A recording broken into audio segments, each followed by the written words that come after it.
Assalamualaikum Zainab. Amir here, panelist and head of speech language pathology at Team Neurodiversity. This is the episode 2 of the series Articulation with Team Neurodiversity. I hope you guys have watched my previous episode in which I discussed what are oromotor skills, what are oromotor exercises, किन को oromotor exercise की ज़रूरत है, and I also shared some of the activities which you can do at home with your children after consulting with speech therapist, obviously. In this episode, I will be discussing what are some of the causes of oromotor problems, how the treatment evaluation is done by a speech therapist, what is oromotor examination, and then at the end, I will be showing you some of the exercises which you can do at home with your, after consulting with your child's speech language pathologist. Please remember that you can only practice certain exercises at home, like the basic exercises जो है practice कर सकते हैं क्योंकि only therapist knows कि कितना pressure डालना है और कितनी resistance डालनी है बच्चे के mouth में. And I will also advise you कि जब भी आपको कोई प्रॉब्लम आप ऑब्जर्व करें बच्चे में, चाहे वो स्पीच प्रॉब्लम हो या ओरोमोटर प्रॉब्लम हो या फिजिकल प्रॉब्लम हो, please consult a right therapist और उनकी रिकमेंडेशंस और उनकी सजेशंस को सुने. Saying all that, let's start with our episode. So in this episode, you will be hearing the terms oromotor aspect and orosensory aspect. मैं पहले आपको बता देती हूँ कि oromotor aspect और orosensory aspect होता क्या है. Oromotor aspect is basically how a muscles of your mouth function. इससे पता चलता है कि आपके कितने strong muscles हैं, उनकी range of motion क्या है, वो कैसे अपने फूड को मैनिपुलेट कर सकते हैं, कोऑर्डिनेशन क्या है माउथ की, ठीक है. ये आपके आते हैं ओरोमोटर एस्पेक्ट. ओरल सेंसरी एस्पेक्ट में आता है आपकी सेंसरी इन्फॉर्मेशन, मतलब कि आपके जो माउथ के जो टिश्यूज है वो सेंसरी इन्फॉर्मेशन कैसे रिसीव करते हैं, मीनिंग टेम्परेचर कैसे रिसीव करते हैं, फूड का टेक्सचर कैसे रिसीव करते हैं और फूड का टेस्ट कैसे रिसीव करते हैं. अक्सर ये होता है कि बच्चों में दोनों प्रॉब्लम्स होती हैं, ओरोमोटर प्रॉब्लम भी और ओरल सेंसरी प्रॉब्लम भी, और कभी कभार एक प्रॉब्लम होती है. अक्सर ये होता है कुछ बच्चे जो होते हैं वो हाइपर सेंसिटिव होते हैं टू सर्टेन फूड टेक्सचर, मतलब कि उनको वॉमिट जैसी फीलिंग आती है या वॉमिट कर देते हैं, चोकिंग कर देते हैं, और कभी कभी उनको कोई स्ट्रॉन्ग रिएक्शन होता है टूवर्ड्स अ फूड टेक्सचर. दूसरी तरफ होता है कि दूसरे बच्चे जो होते हैं वो हाइपो सेंसिटिव होते हैं. हाइपो मतलब कि अंडर रिस्पॉन्सिव, कि मतलब उनको फील नहीं होता कि उनके मुंह के अंदर कोई फूड है या उनके मुंह के अंदर कोई ऐसा आइटम है कि उनको क्या परफॉर्म करना है, क्या एक्शन परफॉर्म करना है. उससे ये होता है कभी कभी उनके मुंह से खाना गिर रहा होता है, और अक्सर ये भी होता है जो ड्रूलिंग जो होती है वो भी इसी वजह से होती है कि बच्चे हाइपो सेंसिटिव होते हैं. Now let's talk about oral motor problems. Experts aren't certain कि एक मेन कॉज क्या है, लेकिन रिसर्चर्स जो है वो सस्पेक्ट करते हैं कि न्यूरोलॉजिकल इशू की वजह से ब्रेन की एबिलिटी अफेक्ट करती है, ब्रेन की ability to function properly, to send the message properly, वो चीज़ अफेक्ट कर जाती है. तो इसमें ये होता है कि जो ब्रेन का जो, जैसे आपको सब लोगों को पता होगा कि एज वी ऑल नो, आपको भी पता होगा कि ब्रेन का जो फंक्शन है वो एक ही डिफरेंट मैसेजेस जो है, डिफरेंट सिग्नल्स है वो different parts of the body में देता है. उससे फिर कहता है वो पार्ट ऑफ जब द बॉडी वो एक्शन परफॉर्म करता है, स्पेसिफाइड एक्शन परफॉर्म करता है. इसी तरह से क्या होता है कि ब्रेन के जो मैसेज होते हैं वो माउथ मसल्स के पास आता है, माउथ मसल्स रिसीव करते हैं कुछ मैसेजेस और उसमें फिर दे परफॉर्म एक्शंस. लेकिन अक्सर ये होता है ओरोमोटर प्रॉब्लम इसीलिए भी हो सकती है कि जो है माउथ मसल्स जो है वो सही से मैसेज रिसीव नहीं कर रहे, ठीक है. कभी कभी होता है कि मैसेज रिसीव नहीं कर रहे, फिर होता है कि वो कभी कभी मैसेज मिस इंटरप्रेट करते हैं.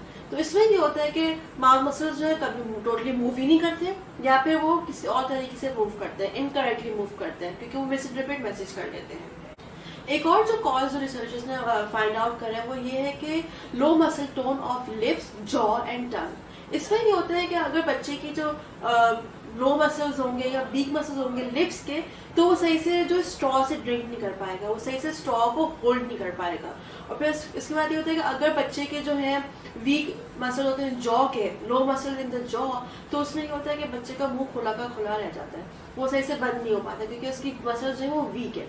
अगर जो बच्चे के फॉर इंस्टेंस व्हाट हैपेंस, अगर बच्चा का टंग के मसल्स वीक है तो उसमें ये होता है कि बच्चा जो है they can not manipulate the food in the mouth, उनको फूड सही से नहीं खा पाता, सही से स्वॉलो नहीं कर पाता, तो ये भी एक प्रॉब्लम आ जाती है. और फिर टंग, अगर मसल्स टंग के वीक है तो सही से इंटेलिजिबल स्पीच, जो क्लियर स्पीच है वो भी नहीं बोल पाते बच्चे.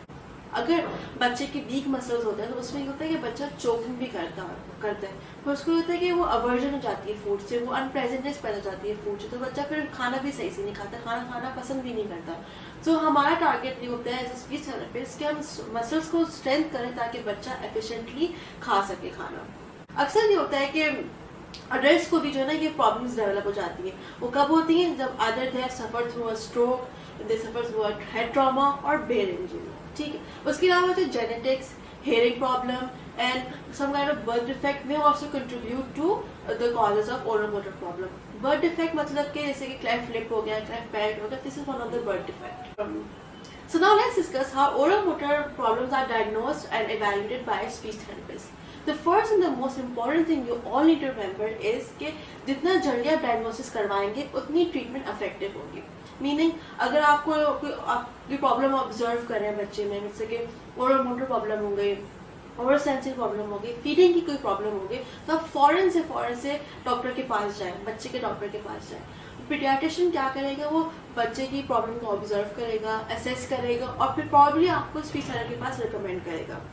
जब आप फर्स्ट टाइम स्पीच थेरेपिस्ट के पास आते हैं तो वो एक केस हिस्ट्री फॉर्म फिल करवाता है आपसे। वो केस हिस्ट्री में आपसे क्वेश्चंस पूछते हैं और फिर सबसे इम्पोर्टेंट जो पार्ट होता है वो मेडिकल हिस्ट्री होती है। मेडिकल हिस्ट्री में आप लोग को बताना होता है कि क्या प्रॉब्लम आ रही है, सिंस बर्थ आपने क्या प्रॉब्लम इसमें ऑब्जर्व करी है। कोई फीडिंग की प्रॉब्लम तो नहीं, कोई फीडिंग एबनॉर्मल तो नहीं है या नॉर्मल है, किस तरह की फीडिंग का उसका पैटर्न है।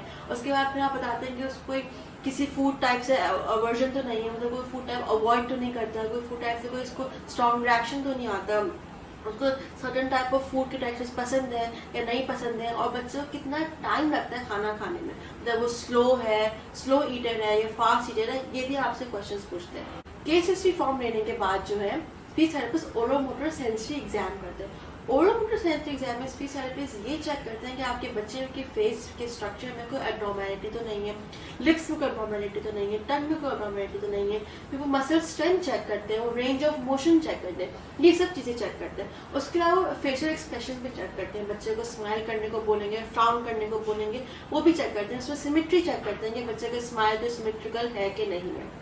ठीक है, उसके बाद sequence of muscle movement check करते हैं। सीक्वेंस ऑफ मसल मूवमेंट कैसे चेक करते हैं? By producing different sounds. वो बच्चे को बोलेंगे कि प ट क बोले, प ट क, ये डिफरेंट जो है सीक्वेंस है मसल मूवमेंट की, इसके कहते हैं डायडोकाइनेटिक रेट। ये एक टेस्ट है, एक टेस्ट का नाम है, एक रेट का नाम है जो हम लोग चेक करते हैं, स्पीच थेरेपिस्ट चेक करते हैं बच्चों की सीक्वेंस चेक करने के लिए। ठीक है, ये एक फर्स्ट सेशन हो जाता है। अगर स्पीच थेरेपिस्ट ऑब्जर्व करते हैं कोई ज़्यादा प्रॉब्लम है तो वो सेकंड सेशन में पेरेंट्स को बोलते हैं कि आप डिफरेंट फूड टेक्सचर्स लेकर आए। डिफरेंट फूड टेक्सचर्स क्या हो गए? थिन लिक्विड हो गए, थिक लिक्विड हो गए, थिन लिक्विड में पानी जूस हो गया, थिक लिक्विड में मिल्क शेक्स हो गए, प्योरे फॉर्म में फूड होते हैं जो सेमी सॉलिड सेमी लिक्विड होते हैं, मतलब कि जैसे कि सेरेलैक हो गया, बॉइल्ड मैश्ड पोटैटोज हो गए, पॉरेज हो गया, इस तरह के होते हैं। फिर सॉलिड फूड भी होता है और इसमें फिर क्रंची फूड भी आते हैं। तो ये डिफरेंट फूड टेक्सचर्स आने का रीज़न ये होता है कि वो स्पीच थेरेपिस्ट ये ऑब्जर्व करना चाहता है कि इसका फीडिंग पैटर्न कैसा है, इसकी माउथ की कोऑर्डिनेशन कैसी है, अनकोऑर्डिनेटेड है कि नहीं है, रेंज ऑफ मोशन कैसी है, और फिर ये भी चेक करते हैं कि उसको किस फूड से जो है चोकिंग की फीलिंग आ रही है, गैग हो रहा है उसका, और मतलब उसको वॉमिटिंग हो रही है, और कौन सा उसको फूड जो टेक्सचर उसको नहीं पसंद। ये सारी चीज़ें हम सेकेंड सेशन में करते हैं। Now let's see what oral motor assessment, oral motor examination form is. हम थोड़ा इसको डिटेल में डिस्कस करते हैं। पहले तो ये आप समझें कि oral motor assessment होती क्या है। oral motor assessment में ये होता है कि स्पीच थेरेपी, जैसे मैंने पहले बताया, वो देखते हैं कि जो pattern of lips, tongue, jaw, cheeks, palate ये नॉर्मल है या एबनॉर्मल है। इसको देखने के बाद ही हम डिटरमाइन कर सकते हैं कि क्लाइंट को कौन से स्किल्स पे काम करना है, कौन सी एबिलिटी में काम करना है। ठीक है, तो ये बेसिकली है। इसमें क्लाइंट का जो ये चेक करते हैं कि हम लोग इसकी जो लिप्स की मूवमेंट कैसी है, लिप्स जो सिमेट्रिकल है कि नहीं है, hard palate, soft palate. Hard palate होता है वो आगे वाला पार्ट होता है मुंह का, टॉप जो एरिया है वो हार्ड पैलेट होता है, और फिर पीछे वाला जो होता है वो सॉफ्ट पैलेट होता है। ठीक है, फिर हम ये चेक करते हैं कि टॉन्सिल्स वगैरह प्रेजेंट है या नहीं है, लिप्स के कैसा है, टीथ का स्ट्रक्चर कैसा है, ओरोफेरिंग्स का स्ट्रक्चर कैसा है। ओरोफेरिंग्स हम ये वाला पार्ट जो ओरोफेरिंग्स होता है, इसमें टॉन्सिल्स आ जाते हैं और ये सब आ जाते हैं। और फिर टंग का देखते हैं कि टंग कैसी है, लार्ज है, छोटी है, बड़ी है। ठीक है, ये हम बेसिक ओरोमोटर एग्जामिनेशन फॉर्म में और जब ओरोमोटर असेसमेंट जब कर रहे हैं हम ये सब चीज़ें ऑब्जर्व कर रहे हैं, ये सब चीज़ें हम असेस कर रहे होते हैं। ठीक है, हम ये सब चीज़ें असेस करने के बाद जो है हमारा टारगेट ये होता है कि हम जो है वो बना लें कि बच्चे की करंट स्किल्स बेस लाइन करने की करंट स्किल्स क्या है, किस तरह की उसकी रेंज ऑफ मोशन है, क्या कोऑर्डिनेशन है, क्या मूवमेंट है, हम वो हम लोग जो है बेस लाइन कर लेते हैं। फिर हम ये चेक करते हैं कि कौन सी इसकी किस प्रॉब्लम में कहाँ पर इसकी लैकिंग आ रही है, और जो लैकिंग जो आती है फिर हम वो अपने ट्रीटमेंट प्लान में डालते हैं, और फिर ट्रीटमेंट प्लान जो है ओरल थेरेपी इंटरवेंशन प्लान बनता है बच्चे का। इस फॉर्म का एक एडवांटेज ये है, इस फॉर्म का एक फ़ायदा ये भी कि रिवील करता है कि बच्चे में कोई मेजर या माइनर एबनॉर्मैलिटीज तो नहीं है। ये जो फॉर्म है ये आइडेंटिफाई ये भी कर सकता है बच्चे के इसमें कोई क्लेफ्ट लिप तो नहीं है, क्लेफ्ट पैलेट तो नहीं है, कोई और एबनॉर्मैलिटी तो नहीं है इसके स्ट्रक्चर में। क्लेफ्ट लिप होता है तो वो तो नज़र आ सकता है क्योंकि वो एक फेशियल के सामने है, ठीक है, यहाँ पर कट होगा तो वो क्लेफ्ट लिप है। क्लेफ्ट पैलेट जो है वो डिटेल एग्जामिनेशन के बाद पता चलता है क्योंकि क्लेफ्ट पैलेट जो अंदर की तरफ होता है।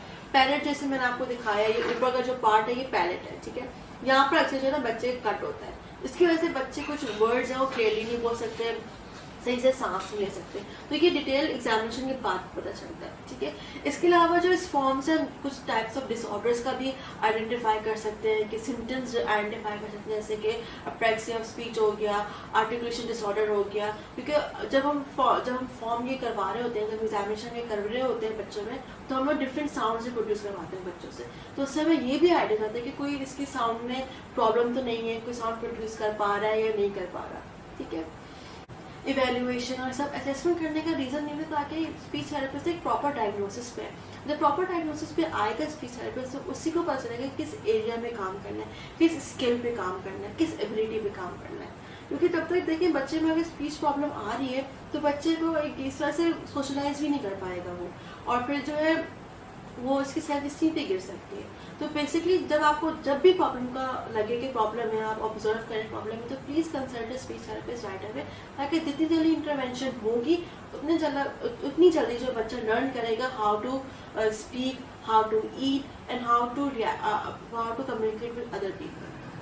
Now let me show you what oral examination form looks like. ये basically oral facial examination form है, ठीक है। ये बेसिकली स्पीच थेरेपिस्ट जो है फिल करता है बच्चे को ऑब्जर्व करके, बच्चे को डिफरेंट एक्सरसाइजेस करवा के, ठीक है। This form targets 6 parts. 6 parts में क्या होता है कि इवैल्यूएशन ऑफ फेस चेक करता है, evaluation of lips, evaluation of tongue, evaluation of cheeks, evaluation of jaw and teeth and evaluation of pharynx. ये 6 पार्ट्स को टारगेट करता है। अब मैं आपको 1 बाय 1 स्लोली एक तरह से आइडिया दूंगी कि होता क्या है इसमें, ठीक है। फेस इवैल्यूएशन जब होती है तो उसमें जो है वो ये चेक करते हैं इवैल्यूएशन ऑफ फेस में कि बच्चे को कोई ड्रूपीनेस तो नहीं है, बच्चे का फेस एक साइड से लटक तो नहीं रहा। ये भी अक्सर होता है कि बच्चे किसी वीक मसल्स की वजह से बच्चे का फेस लटक रहा होता है, ठीक है। और फिर वो ये भी चेक करते हैं कोई एबनॉर्मल मूवमेंट तो नहीं है, फिर ब्रीदिंग चेक करते हैं किस तरह की ब्रीदिंग आ रही है, माउथ से ब्रीथ कर रहा है या नाक से ब्रीथ कर रहा है, ये भी चेक करते हैं। फिर जो स्पीच थेरेपिस्ट चेक करते हैं evaluation of jaw and teeth. Evaluation of jaw and teeth में जो है जो स्पीच थेरेपिस्ट वो क्लाइंट को बोलेगा कि अपना माउथ ओपन एंड क्लोज करें, ठीक है। इसमें हम ये चेक करते हैं, स्पीच थेरेपिस्ट ये चेक करता है कि बच्चे की सही से खुल पा रहा है मुंह या नहीं खुल पा रहा, पूरा खुल रहा है नहीं खुल रहा, ठीक है। रेंज ऑफ मोशन क्या है इसके जो जॉ का स्ट्रक्चर है वो सही है कि नहीं है, मतलब कि टेढ़ा तो नहीं है, डिविएट तो नहीं है। और फिर हम जो है टीथ का ये चेक करते हैं कि इसका बाइट का जो पैटर्न है वो क्या है, ओवर बाइट है, अंडर बाइट है, मतलब कि ओवर बाइट में दांत बाहर निकले होते हैं, ऐसे करके बाहर निकले होते हैं, और अंडर बाइट में दांत अंदर होते हैं। तो ये भी चेक करते हैं कि टीथ जो है टीथ का जो स्ट्रक्चर है वो सिमेट्रिकल है कि नहीं है। ये इवैल्यूएशन ऑफ हमारी करती है जॉइंट टीथ। फिर हमारे पास आ जाती है evaluation of lips. Evaluation of lips में जो है स्पीच थेरेपिस्ट क्लाइंट को बोलेगा कि वो लिप्स को पकड़ करें ऐसे करके, ठीक है। ये देखते हैं इसमें कि इसकी सिमेट्रिकल है कि नहीं है, ड्रूपीनेस तो नहीं आ रही है, ठीक है, ये चेक करते हैं। उसके अलावा जो है वो स्माइल करने को बोलेगा। स्माइल भी चेक करते हैं कि इसकी सिमेट्री कैसी है, इसका टेढ़ा स्माइल तो नहीं है, ऐसे करके ये एक साइड से स्माइल है, इस साइड से स्माइल नहीं है, ये भी चेक करते हैं कि सिमेट्रिकल है कि नहीं है, टेढ़ा तो नहीं है स्माइल। तो फिर हम जो हमें अंदाजा होगा कि इसकी जो मसल जो लिप्स के हैं वो वीक है, ठीक है। और फिर हम स्ट्रेंथ भी चेक करते हैं। स्ट्रेंथ कैसे चेक करेंगे, हम लोग जो है बच्चे को बोलेंगे अपने जो चीक्स में पफ करें, पफ कर पा रहा है नहीं कर पा रहा है, तो इसमें हमें ब्रीदिंग का भी आइडिया हो जाएगा कि बच्चा ब्रीथ कर नाक से ब्रीथ कर रहा है, माउथ ब्रीदर है या नोज ब्रीदर है। और फिर ये भी चेक करेंगे इसकी स्ट्रेंथ कितनी है, मतलब सही से कर पा रहा है नहीं कर पा रहा। सो नेक्स्ट आ जाता है इवैल्यूएशन ऑफ टंग। ये सबसे इम्पोर्टेंट पार्ट है पूरे ओरल एग्जामिनेशन फॉर्म का। इम्पोर्टेंट पार्ट इसीलिए क्योंकि इसी से हमें अंदाज़ा होता है, इसी से स्पीच थेरेपिस्ट को अंदाज़ा होता है कि इसकी स्पीच क्लियर है कि नहीं है, इसको कौन से वर्ड्स में प्रॉब्लम आ रही है, कौन से वर्ड्स क्लियर बोल पा रहा है, कौन से वर्ड्स सही से नहीं बोल पा रहा। ठीक है, और फिर ये भी चेक करते हैं कि टंग का कलर कैसा है, टंग की लेंथ भी चेक करते हैं कि टंग बड़ी तो नहीं है, छोटी है, मोटी है, चौड़ी है, इस तरह की भी चीज़ें चेक करते हैं। वो पे क्या बोलते हैं, रेंज ऑफ मोशन चेक करते हैं, मूवमेंट चेक करते हैं। वो टंग बोलेंगे, वो बोलेंगे स्पीच थेरेपिस्ट क्लाइंट को बोल के टंग बाहर निकालो ऐसे करके। ठीक है, फिर बोलेंगे क्लाइंट को कि टंग राइट साइड पे टच करो, फिर लेफ्ट साइड पे टच करो, अप डाउन, ये भी वाली मूवमेंट नहीं बोलेंगे। देखिए इससे ये होता है कि बच्चे को कभी कभार जो है ना, मैंने पर्सनल एक्सपीरियंस बताते हैं, बच्चे का मैं एक बच्चे को ऑब्जर्व करी थी, उसके मैं फॉर्म भी फिल करवा रही थी। उस बच्चे को जो है ना समझ नहीं आ रहा था कि मैं बोल क्या रही हूँ। वो ट्राई तो कर रहा था लेकिन उसकी जो मूवमेंट है, जो मसल्स की मूवमेंट है, वो बेचारे की हो नहीं पा रही थी। मैं इसको बोलती कि टंग बाहर निकालो ऐसे करके। इसमें हमें डेमोन्स्ट्रेट करना होता है, बच्चे को बताना होता है कि stick out your tongue like this. अब वो बच्चा ट्राई कर रहा है, अब उसको समझ नहीं आ रहा है कि टंग उसको बाहर निकालनी, लिप्स से बाहर निकालनी है, लिप्स के अंदर टच करनी है, ऐसे करना है, ऐसे करना है या ऐसे करना है। ये कंफ्यूजन हो जाती है बच्चे को कि मसल्स जो है वो सही से उसके मैसेज जो है मसल्स को नहीं मिल पा रहा। फिर आप बोलते हैं कि साइड पे टच करो, ये भी कभी कभी बच्चे नहीं कर पाते। फिर अंदर माउथ के अंदर मूवमेंट करवाते हैं टंग की ऐसे करके। ये वाले भी मूवमेंट करेगा, बच्चों से नहीं हो पाते। अक्सर बच्चों में क्या होता है कि लेफ्ट साइड का भी इश्यू होता है, वो लेफ्ट में नहीं टच कर पाते, राइट का टच नहीं कर पाते, क्योंकि टंग की मूवमेंट इतनी उनकी स्ट्रांग नहीं होती, इतनी मसल्स उनके स्ट्रांग नहीं होते कि वो ये सब चीज़ें जो है टच कर पाए। ठीक है, उसके बाद जो है वो जब टंग बाहर निकालते हैं, वो ये भी चेक करते हैं कि इसमें कोई जर्कीनेस तो नहीं, कोई स्पैजम तो नहीं है। कभी कभी ऐसा होता है टंग बाहर निकालते उसकी मूवमेंट ऐसे ऐसे वो हिल रहे होते हैं, स्पैजम होता है बेसिकली। ठीक है, और कोई इस तरह से कोई और प्रॉब्लम तो नहीं आ रही है। फिर इसमें जो हमें टंग टाई का भी पता चलता है। वो जब टंग ऊपर टच करवाने को बोलते हैं पैलेट में ऐसे करके, तो वो देखते हैं कि बच्चे की टंग टाई तो नहीं है। टंग टाई नहीं होता है बच्चे के कि उसकी जो टंग है वो लिप ऊपर पैलेट तक टच नहीं होती है, उससे फिर वो जो वर्ड्स हैं वो फिर क्लियर नहीं बोल पाता। ठीक है, ये भी एक चीज़ है वो वैल्यूएट करते हैं, ऑब्जर्व करते हैं। और फिर एक और चीज़ है वो ये भी ऑब्जर्व करते हैं कि प्रेशर चेक करते हैं, स्ट्रेंथ चेक करते हैं कि आप जैसे सॉरी आइसक्रीम स्टिक तो आइसक्रीम स्टिक है बेसिकली कि टंग डिप्रेस होता है, वो थोड़ा सा चौड़ा होता है, वो स्पीच थेरेपिस्ट के पास है। तो वो उसमें बोलते हैं, टंग रखते हैं, टंग के सामने रखते हैं और बोलते हैं बच्चे को कि इसको पुश करें, ऐसे करें।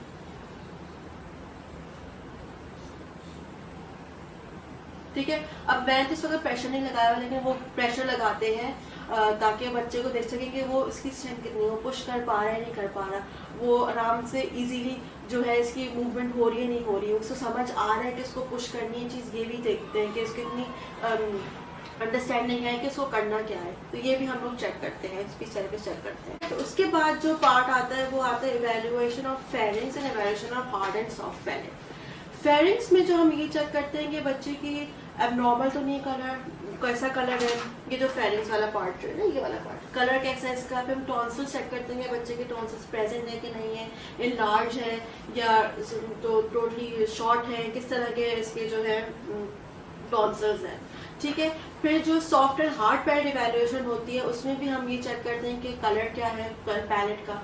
ठीक है, और फिर जो है हम ये भी चेक करते हैं कि उसकी जो रेंज ऑफ मोशन है वो कैसी है।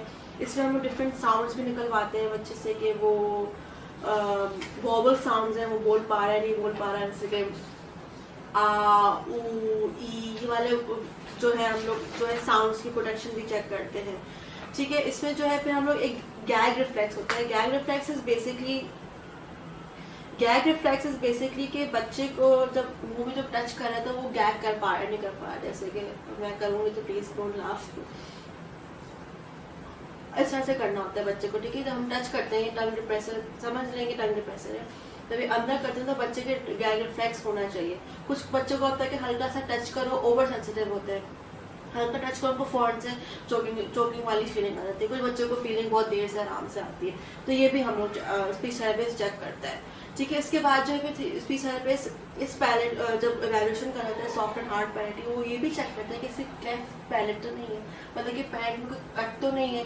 तो ये भी एक तरह से नॉर्मेलिटी और स्ट्रक्चर भी इवैल्यूएट कर सकते हैं स्पीच थेरेपिस्ट। ठीक है, एक और चीज़ जो मैं आपको पहले बताना भूल गई, सॉरी, वो इम्पोर्टेंट बात ये है कि ये ग्लव्स जो है ये ज़रूरी है पहनना, स्पीच थेरेपिस्ट के लिए पहनना बहुत ज़रूरी है, क्योंकि इससे because you are touching the kids mouth, touching the clients face, तो आपको ज़रूरी हाइजीन के तौर पे आपको you have to wear this. And even to parents जब आप एक्सरसाइजेस कर रहे हो, डिफरेंट एक्सरसाइजेस कर रहे हो मोटर मोटर की, तो आप भी ग्लव्स पहने, क्योंकि हाइजीन, ठीक, इवन तो आपका बच्चा है लेकिन for hygiene purpose you have to wear this. ठीक है, now let's move on to the treatment of oral motor problems. You need to remember कि ट्रीटमेंट जो वेरी करती है टू चाइल्ड, चाइल्ड की यूनिक सिचुएशन देख के, चाइल्ड की नीड्स देख के ट्रीटमेंट वेरी करती है। some may need oral motor treatment, some may need oral sensory treatment. Oral motor में वही मसल्स की मूवमेंट आ गई, मसल्स की स्ट्रेंथनिंग आ गई, एक्सरसाइज करवा रहे हैं मसल्स की, ओरल मोटर ट्रीटमेंट हो गई।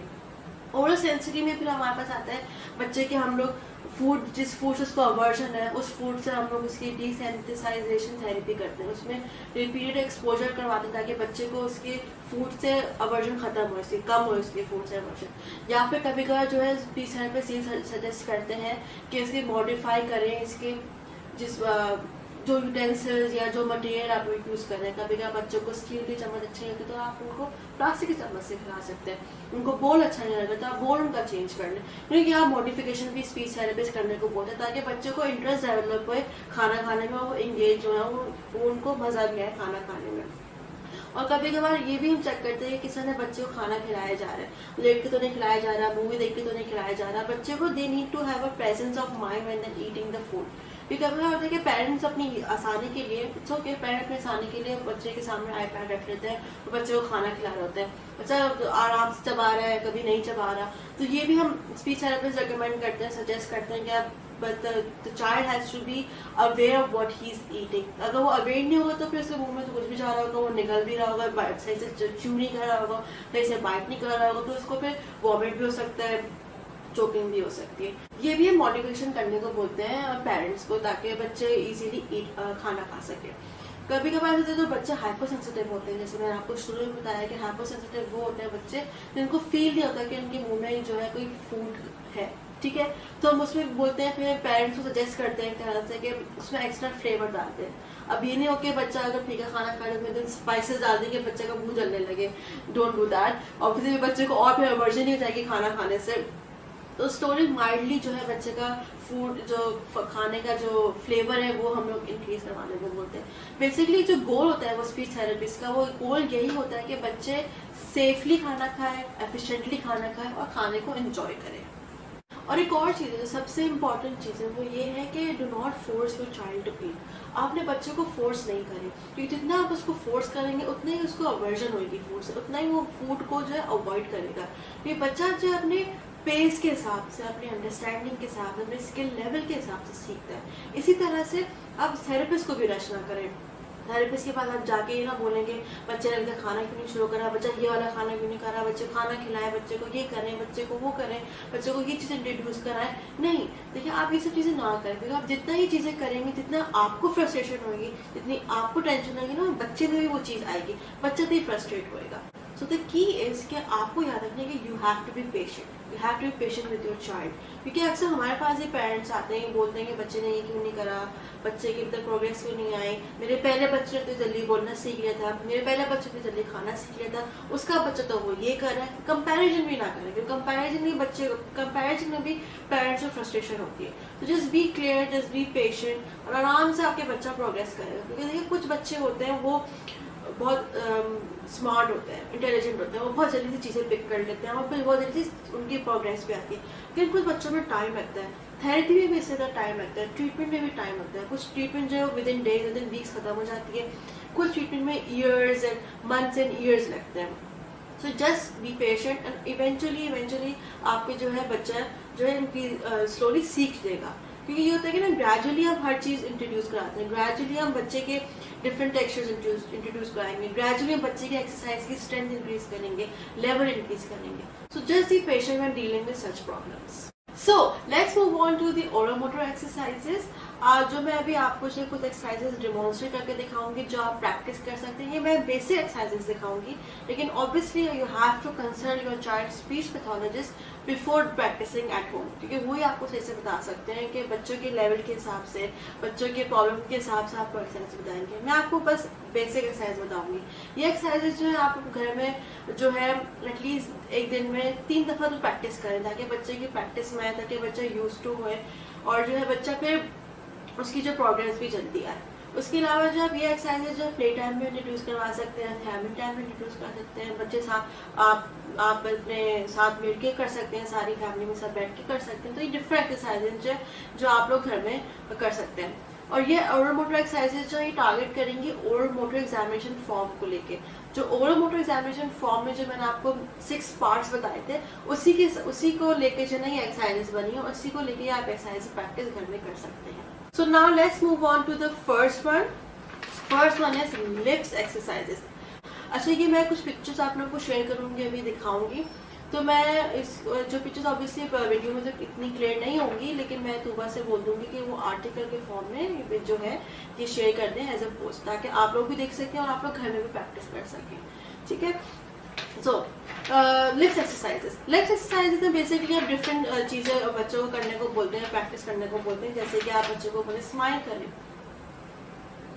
फिर बच्चे को आप बोलेंगे ऊ ई बोले, ऊ ई. आप देखिए इससे मेरी जो सारी जो ना मूवमेंट ऑफ लिप्स आ रही है, ऊ ई, इससे लिप्स की मूवमेंट आ रही है. स्माइल में जो है इसकी स्ट्रेच हो रहा है मेरे लिप्स पूरे. ठीक है. ये डिफरेंट एक्सरसाइज हो सकती हैं. फिर आप डिफरेंट वर्ड्स प्रोनाउंस करने को बोल सकते हैं, प प प प. इसमें भी लिप्स मेरे प्रेस हो रहे हैं. अगर इसमें नहीं हो रहा तो आप लिप्स में जो है बच्चे के स्ट्रॉ सामने रख के उसको बोलें कि इसको ब्लो करें पानी को, ऐसे करके.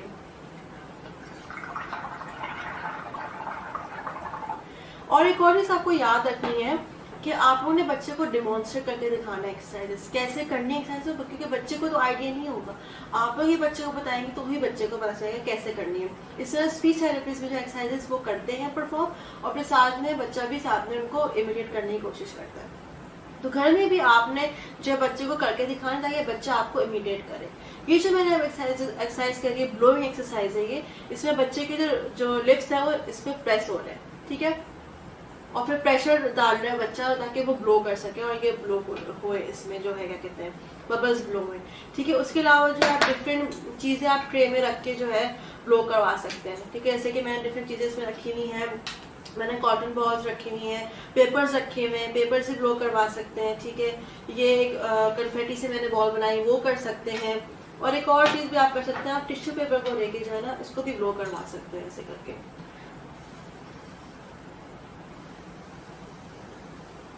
ठीक है. ताकि उनको पता चले कि हाँ टिश्यू में फ्लो हो रहा है. ये भी एक मजे की एक्सरसाइज हो सकती है. उसके अलावा जो कन्फेटीज होती हैं जो बर्थडे पार्टीज में जो यूज होती हैं, आप वो भी रख के अपने एक प्याले में रख के उसको भी ब्लो करवा सकते हैं.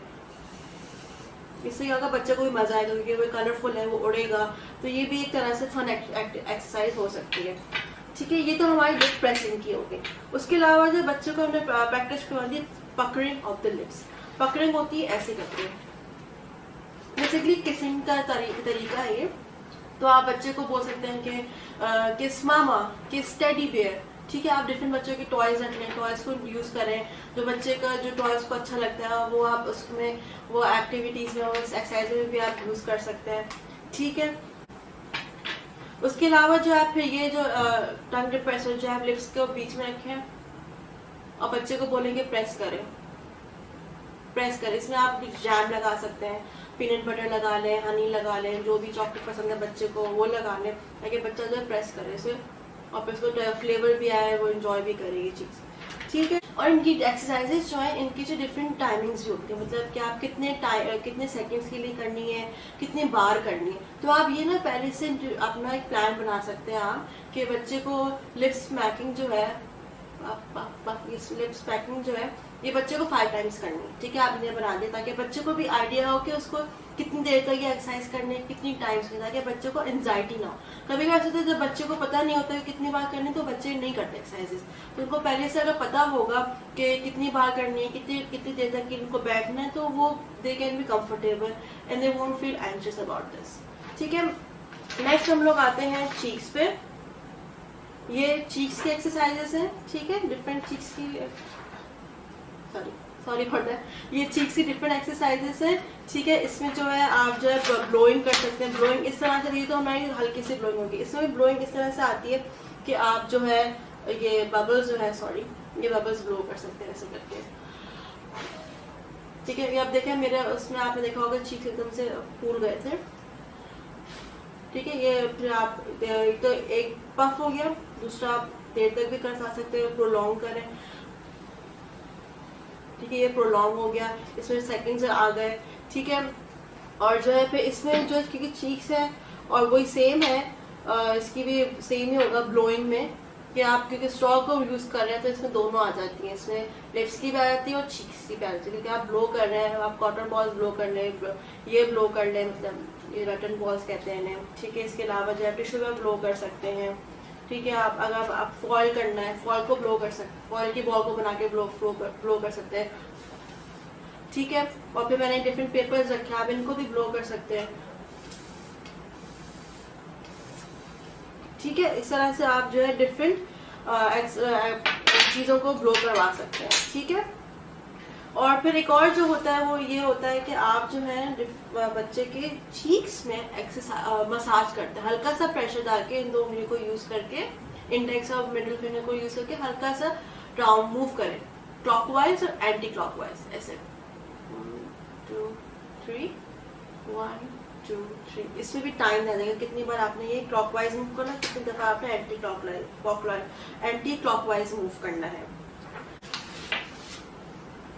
दूसरी हमारे पास एक्सरसाइज आ जाती है जॉ के एक्सरसाइज आ जाती है। जॉ के एक्सरसाइज में जो है आप you can make silly faces with your child, मतलब आप गेम बना लेते हैं ऐसे कि डिफरेंट सिली फेसेस के आप कार्ड्स रख लें, ठीक है। और फिर बच्चे को वो कार्ड पिक करना पड़ेगा, और बच्चा वो कार्ड उठाए प्याले में से और फिर वो फेस बनाए, कि अगर स्माइल का फेस आया तो स्माइल करें, अपने बच्चे के साथ स्माइल करें। सिली फेस इस तरह से आ रहा है कि टंग आउट का फेस आया तो बच्चे के साथ टंग आउट करें, और फिर डिफरेंट एक्सप्रेशंस बनाए, ऊ ई करके एक्सप्रेशन बनाए, गुस्से वाले एक्सप्रेशन बनाए, ऐसे गुस्से वाले, स्माइल वाले, सैड वाले ना, डिफरेंट फेसेस बनाए ताकि फेस एक्सप्रेशन भी इसके बच्चे के समझ आए उसको, और जो है इसकी मूवमेंट भी हो, मसल्स की भी स्ट्रेंथनिंग हो, ठीक है। इसमें जो है जॉग एक्सरसाइज भी वही मिलती जुलती ही है। इसमें भी हमने क्या करना होता है, आ ऊ ई, ठीक है। इसमें भी 3 एक्सरसाइजेस हैं, 3 हैं जो कि आप करेंगे। आ पूरा आ में पूरा मुंह बोलना है, ई ने ई पूरा स्ट्रेच करना है, ऊ में ऊ पूरा स्ट्रेच करना है। तो इसमें पहले तो हम लिप्स ही कर लेते हैं, अब इसमें जॉ आ रहा है, तो जॉ में हम पूरा जितना बच्चा स्ट्रेच कर सकता है उसको स्ट्रेच करवाएं। इसमें भी आप बच्चे को फोर्स नहीं करेंगे इतना स्ट्रेच करो, जितना बच्चा स्ट्रेच कर सकता है उसको स्ट्रेच करने को बोले, ठीक है। फिर चीक्स पफ करें, टंग आउट करें। उसके बाद जो है आप जो कैंडीज होती हैं, एक्लेट की हो गई, उसकी जो चूई कैंडीज होती हैं, आप बच्चे को वो दें कि वो च्यू करे, थोड़ा सा पीस दें ताकि बच्चा चोक भी ना हो, ठीक है, ताकि वो उसको च्यू करे। अगर बच्चे को बबल गम, इतना बच्चा समझ है कि बबल गम निगलनी नहीं है, तो आप उसको बबल गम भी दे सकते हैं। ये तो एक्सपेरिमेंट की है, डिफरेंट फ्लेवर्स की भी आती हैं, कैंडी फ्लेवर्स की भी आती हैं, आप वो दे सकते हैं। उसके अलावा जो है आप डिफरेंट बच्चे को क्रंची फूड दें, क्रंची फूड मतलब कि एप्पल हो गया, कैरेट हो गया, इसके स्लाइसेस दें ताकि बच्चा उसको च्यू करे। च्यू में भी जॉ के एक्सरसाइजेस होती हैं, ठीक है। ये अब हमारी हो गई जॉ के एक्सरसाइजेस। नेक्स्ट हमारे पास जो आती हैं वो आती हैं टंग के एक्सरसाइजेस। ये है टंग की एक्सरसाइजेस डिफरेंट, इसमें बच्चे को इंटरेस्ट करने के लिए इसमें मंकी का फेस बनाया हुआ है ताकि बच्चा भी इंटरेस्ट शो करे एक्सरसाइज करते हुए, और मज़ा भी आए उसको, वो इंजॉय भी करे, ठीक है। तो इसमें जो है जैसे कि टंग की है, टंग आउट, टंग टैप टू चिन। अब इसमें भी आप टाइम कर सकते हैं कितनी दफ़ा करनी है इसको, 1 2 थ्री टाइम्स ये हो गया, फिर थ्री टाइम्स यहाँ टच करें, थ्री टाइम्स यहाँ टच करें, थ्री टाइम्स यहाँ टच करें, मतलब ऊपर की तरफ टच करें। इसमें अगर बच्चों को आपको इंटरेस्ट करवा रहे हैं तो मतलब कि बच्चा फॉलो करे तो आप यहाँ पर चॉकलेट लगा सकते हैं या हनी लगा सकते हैं या पीनट बटर या जैम, जो भी बच्चे को पसंद है। अगर बच्चे को पसंद नहीं है तो आप वो नहीं लगाए। जैसे कि मुझे पर्सनली हनी पसंद नहीं, तो मैं तो नहीं लगाने दूंगी किसी को, तो मैं चॉकलेट ही प्रेफर करूँगी। ठीक है, उसके बाद अंदर की साइड पे भी आप चॉकलेट अंदर की तरफ चीक पे लगाए, अंदर इस चीक पे लगाए, ताकि बच्चा अपनी जबान को यहाँ चीक पे लेके जाए, यहाँ चीक पे लेके जाए, ऐसे करके, ऐसे करके। इससे भी आप देख सकते हैं कितनी बार करना है, 1 2 3, 1 2 3। डिफरेंट आप बच्चे के लेवल के साथ स्लोली, शुरू में ये ख्याल रखिए आपने स्लोली बच्चे की टाइम्स इंक्रीज करना है, और बच्चे की जो है कितने सेकंड से क्वेश्चन करना है वो भी आपने स्लोली इंक्रीज करना है। शुरू में आप 3 सेकंड्स 2 सेकंड्स और 3 टाइम्स 4 टाइम्स इस तरह से करके ना इंक्रीज करते जाए। फिर जो है डिफरेंट आप बच्चे को लॉलीपॉप भी लिख करवा करने को बोल सकते हैं कि लॉलीपॉप लिख करें। ठीक है, आप क्रीम रख लें, बच्चा क्रीम जो प्लेट में या किसी चीज़ में क्रीम रख लें, आइस के वो लिख करने को बोल सकते हैं। फिर आइसक्रीम दें बच्चे को, आइसक्रीम लिख करें, क्योंकि आइसक्रीम तो हर किसी को पसंद होती है, तो आइसक्रीम भी लिख कर सकता है बच्चा। ठीक है, लिख भी कर सकता है, बाइट भी कर सकता है, उसमें डिफरेंट चीज़ें भी आ जाती हैं, डिफरेंट एक्सरसाइजेज आ जाती हैं।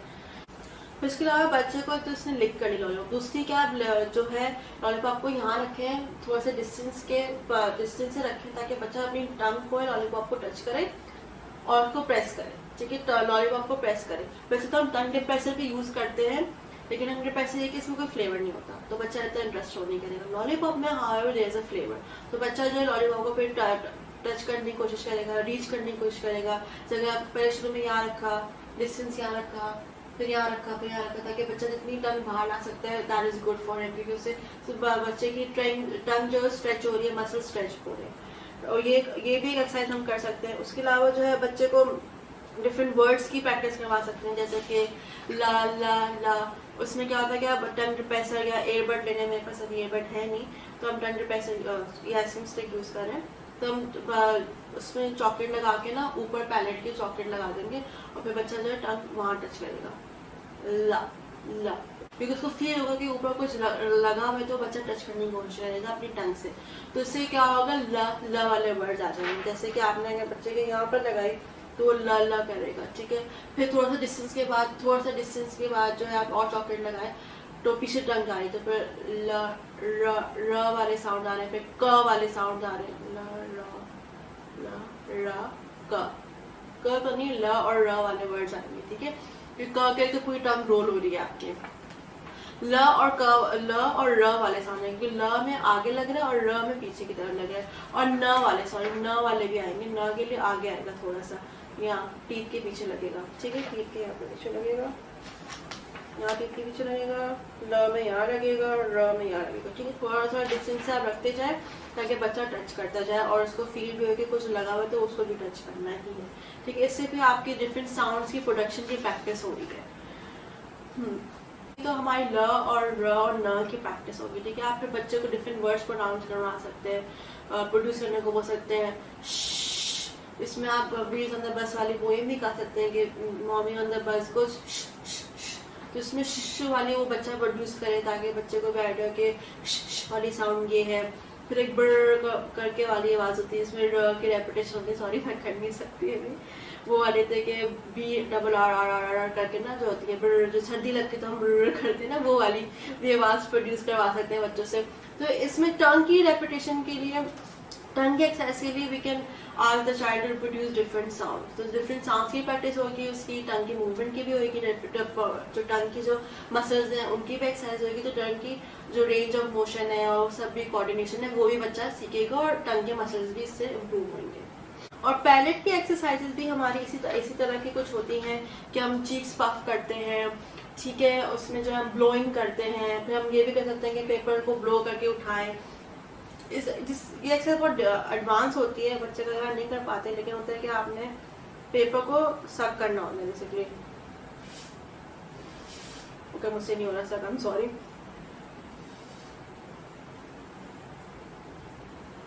इस तरह से बच्चा जो है पेपर को सक करेगा। तो इससे क्या होगा कि इससे इसकी स्ट्रेंथनिंग बढ़ेगी कि हाँ एक तो ब्लोइंग हो गई और एक सकिंग हो गई।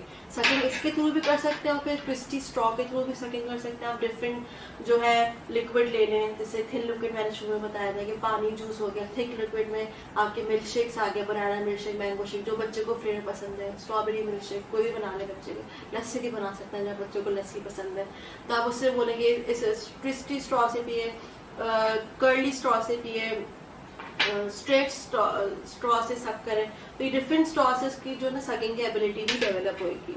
और फिर इसमें फिर से वही आ रहा है कि वो लिप्स को प्रेस कर रहा है, तो उसमें भी उसकी भी प्रैक्टिस हो रही है। ठीक है, फिर जो है हम बच्चे को ऑल्टरनेटिव वर्ड्स भी करवा सकते हैं, ऑल्टरनेट साउंड्स की भी प्रोडक्शन करवा सकते हैं, जैसे कि माँ बा, माँ बा, माँ बा, और फिर इस तरह से ना दा, ये भी डिफरेंट वर्ड्स की प्रोडक्शन हो रही है। इसमें जो है फेरिंग्स और जो फेरिंग्स कह रही हूँ, तो पैलेट इन्वॉल्व हो रहा है कि पैलेट में ही जो है आपकी टंग लग रही है, और टंग की लगने से आपकी डिफरेंट प्रोडक्शन हो रही है आवाज़ की। ठीक है, तो ये डिफरेंट एक्सरसाइजेज जो है जो मैंने आपको बताई हैं, ये आप घर में प्रैक्टिस कर सकते हैं बच्चों के साथ। और जो है फिर ये बेसिक एक्सरसाइजेज हैं, तो इसमें इतना प्रेशर भी नहीं डलेगा, इसमें इतना कोई आपको मुश्किल भी नहीं होगा, हैसल भी नहीं होगा। आप एक साथ मिलके भी कर सकते हैं, पेरेंट्स के साथ मिलके बच्चों के साथ मिलके कर सकते हैं, अपने जो बाकी सिबलिंग्स हैं बच्चे के उसके साथ मिलके कर सकते हैं। फिर आप डिफरेंट गेम्स बना सकते हैं, डिफरेंट गेम्स जैसे कि आपने ये जो इसमें जो है, जैसे कि फॉर इंस्टेंस आप ये ले लें, इसमें जो है आप कार्ड्स बना लें डिफरेंट, इनको कट आउट करें, ठीक है, और फिर डिफरेंट की ना दो करके कार्ड्स बना लें, और फिर आप उसको उल्टा करके पेज को ऐसे रखें, पिक्चर्स को ऐसे रखें, फिर जो भी मैचिंग का जो आ रहा है और जो भी आ रहा है फिर बच्चे को वो चीज़ बनानी है, आप कर लें, बाकी दूसरे बच्चे भी इन्वॉल्व हो जाए। तो जैसे कार्ड मेमोरी गेम हो गया, फिर कार्ड आइडेंटिफिकेशन गेम हो गया कि बच्चा मेमोरी तो देख रहा है, मेमोरी के हिसाब से कौन सा इसको प्रोड्यूस करना है। फिर आइडेंटिफिकेशन ये कि वो आइडेंटिफाई करें कि उसको कौन सी एक्सरसाइज करनी है, कौन सा वर्ड प्रोड्यूस करना है। ठीक है, इस तरह से आप जैसे मैंने बोल में बताया, बोल में आप डिफरेंट फेसेस के कार्ड्स रख लें, इस तरह के डिफरेंट एक्सरसाइजेस के कार्ड्स रख लें, बच्चा वो करे। ठीक है, और इसके अलावा सबसे और चीज़ें आप जहाँ भी प्रैक्टिस कर रहे हैं, जिस रूम में प्रैक्टिस कर रहे हैं, जिस मिरर के साथ प्रैक्टिस कर रहे हैं, क्योंकि मेक श्योर कि मिरर के साथ प्रैक्टिस करें, क्योंकि मिरर के साथ रखने का फायदा ये होता है कि आप बच्चा भी देख रहा होता है कि उसको कैसे प्रोड्यूस करना है, बच्चा ट्राई करता है प्रोड्यूस करने के लिए। तो ये आप मिरर के साथ भी कर सकते हैं। तो जो मिरर के साथ आप करेंगे ना, उस मिरर के साथ ना बिसाइड द मिरर जो है आप ये एक्सरसाइजेस लगा लें, ताकि बच्चों को भी आइडिया हो कि इसको कौन सी एक्सरसाइजेस करनी है, कैसे करनी है, और आपको भी ताकि याद रहे कि कौन सी एक्सरसाइज कैसे करनी है। जैसे कि मिरर के साथ में हमने एक्सरसाइज ऐसे करके लाइन बाय लाइन लगा ली, या फिर जो बच्चे को जिस एक्सरसाइज में ज़्यादा फोकस की ज़रूरत है, जैसा अक्सर होता है कि बच्चे को हर एक्सरसाइज की ज़रूरत नहीं होती। ठीक है, हर जो मसल्स की मूवमेंट की इन्वॉल्वमेंट, जैसे कि हर मसल्स की उसको प्रैक्टिस जरूरत नहीं होती, कुछ इसके स्किल्स ऑलरेडी गुड होते हैं, अच्छे होते हैं, तो आप डिफरेंट कार्ड्स कट आउट करके ना जो जिसमें तो ज़्यादा प्रैक्टिस की ज़रूरत है, जिसमें ज़्यादा उसको फोकस की ज़रूरत है, वो जो है आप मिरर के सामने लगा लें, और बच्चा फिर उसके साथ वो प्रैक्टिस भी करे। तो मिरर का फ़ायदा ये होता है कि बच्चा देखेगा एक्सरसाइज, और बच्चा प्रैक्टिस करेगा खुद ही भी प्रोड्यूस करने की, कैसे पिक्चर बनी हुई है, मुझे ऐसे प्रोड्यूस करना है। फिर आप भी बैठे हैं एज अ मॉडल, आप भी बच्चे को करवाएं, जो बच्चे को प्रॉब्लम हो रही है तो आप उसको गाइड करें, उसको प्रॉम्प्ट करें। ये चीज़ें ना द थिंग इज कि यू नीड टू रिमेंबर कि आप एक्सरसाइजेस फन वे में कैसे कर सकते हैं। तो डिफरेंट एक्टिविटीज प्लान आउट करें, और मैट पे भी ढूंढ सकते हैं, तो ये होगा कि बच्चा भी फिर एंजॉय करेगा। अगर आप एज एज अ बर्डन लेंगे, एज अ काम लेंगे, तो बच्चा भी एंजॉय नहीं करेगा। बच्चा बोलेगा क्या है, मुझे हर वक्त अम्मी काम करवाती रहती है। आपको भी एंजॉय करना है, बच्चे को भी एंजॉय करना है, तो जस्ट मेक इट फन। और एक्सरसाइजेस बेसिक एक्सरसाइजेस हैं, आप घर में आराम से प्रैक्टिस कर सकते हैं, घर की चीज़ों को लेकर आराम से प्रैक्टिस कर सकते हैं। So let's conclude our episode now. मुझे लगा कि बहुत लंबी एपिसोड हो गई है फिर से। तो let's summarise all the points we discuss. हमने बात करी ओरोमोटर के कॉजेज क्या होते हैं, डायग्नोसिस और एवेल्युएशन कैसे की जाती है, असेसमेंट कैसे की जाती है, स्पीच थेरेपिस्ट आपसे क्या क्वेश्चंस करते हैं, ओरोमोटर एग्जामिनेशन क्या होती है, ट्रीटमेंट प्लान कैसे बनता है, ट्रीटमेंट प्लान में करते क्या है, फिर एंड में मैंने आपको कुछ एक्सरसाइजेस शेयर करने, कुछ बताया एक्सरसाइजेस के बारे में। ठीक है, उसके बाद नेक्स्ट एपिसोड में मैं जो हूँ एक स्पेसिफिक डिसऑर्डर को टारगेट करूँगी। ठीक है, स्पेसिफिक प्रॉब्लम को टारगेट करूँगी, और उस प्रॉब्लम से रिलेटेड मैं आपको बताऊँगी प्रॉब्लम कैसे होती है, और उसमें हम क्या एक्सरसाइजेस कर सकते हैं to reduce that problem. Till then, thank you for joining this week, take care, अल्लाह हाफिज़।